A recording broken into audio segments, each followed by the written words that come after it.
Hello guys, good evening. So di ako karon sa merkado guys. Unya nahimamat nako ang usa ka milyonarya sa Tapon guys. Very hardworking si Mariam. Og si Port. Unya guys, di ako karon sa isdaan among suruyon. Akong interviewon siya yapi kay grabe ka ayong bisihan niya. Murag wa siya time kay daghang customer. Man ito siya yapi guys.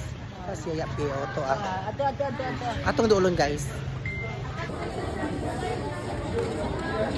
Hi yapi. Girl busy kay siya yapi. Oy, hello guys. Hi Mai.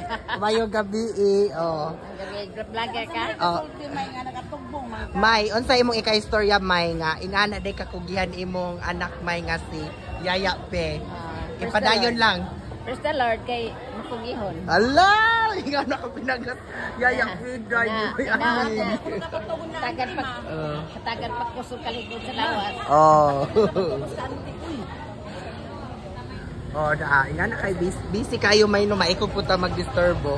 Banay time kay nag-prepare mao ni siya guys. Gamay na lang mga karni, mga isdang Yaya Pe guys, mga cupping ni siya guys. Pang-invite na lang sa ato ang mga customer bi. Grabe na dito.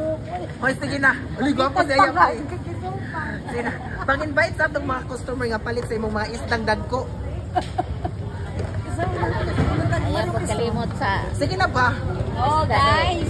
Piyamper. Palit na mag-isda guys. Dahil tilapia, boles, dahil mulmol. Ang daganan na. Ayaw ang taon kung kalimtin ninyo. Naninda na kung balik guys. Saan ni stall number 19. Diya siya doon lang sa number 19 sa stall guys. Pwede po ning inyong tay agluto guys 019 basig mo gawas ni. Money siya guys. Bait mato ka dito nakatsan ni ina sila ni magpahatod og manok ka. Onya.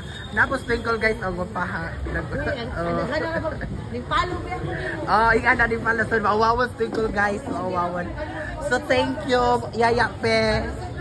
Anya my thank you for coming. Bye-bye. God bless. Love you all. Pwede isa